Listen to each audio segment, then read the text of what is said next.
A lot of people don't take the right tactical actions when they get a response that they were rejected. They don't respond with grace to admissions. Thank you so much for the opportunity. They don't follow up with the interviewer, who could be an amazing person to network with later on. I mean, I speak with a lot of students years later, and if they don't respond, if someone doesn't respond, obviously that connection from the interview is broken. And a lot of people, they take every part of the process as a negative, when the interviewer is only one part of the process, and they bury their head in the sand, don't respond to the interviewer, thinking that the connection that they had, let's say they hit it off with the interviewer, that the interviewer will be disappointed in them, and that continuing that relationship is a waste of time, or they think, oh, the interview is actually the reason I got rejected, when that's very, very likely not to be the case at all.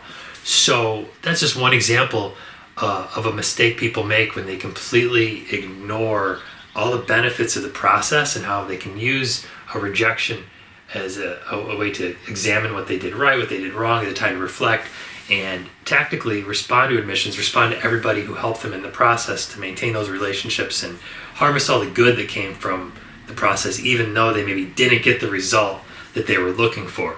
So if you're rejected, still respond. Thank you so much for the opportunity. Talk to your interviewer, talk to everybody who helped you through the process. Don't be ashamed that even if you know you could have done something better, start looking towards the future. Maybe you want to transfer, and with that in mind, you need to respond even if you got rejected. If you're transferring is at all in your mind, you need to respond with grace. And at the very least, some people respond to kind of snarky, to admissions, to even going back to the interviewer example, to somebody who interviewed them, even to their peers. Say somebody gets into your dream school, they're your friend, they're not your friend. It'd be easy to hate them, to think about why you're more qualified to go there, to begin to go down that negative rabbit hole. Don't do that. There are things that you can do to dramatically increase your chances, but there's also a lot of randomization to the process. If you're transferring, it's going to help you. If you're planning on transferring, let's say if you're a senior in high school and you want to transfer, try this again, I think that's a great option.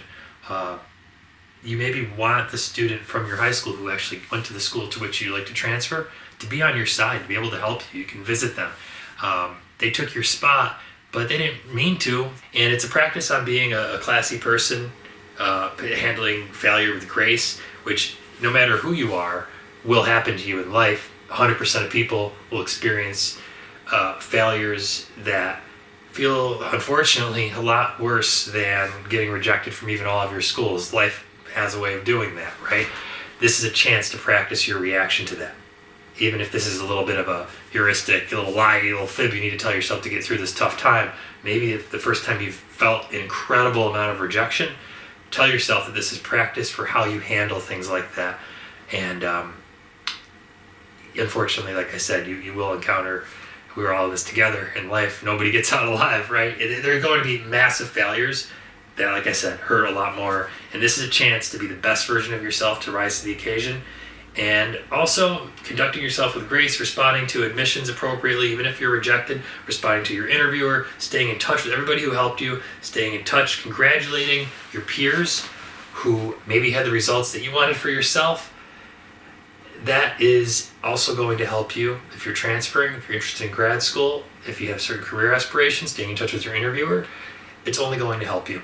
So try to take that attitude. It might be tough right now, but helping students, mentoring students for over a decade now, I'm able to really see students who take this attitude and don't, and the dramatic effect it has on the trajectory of their lives.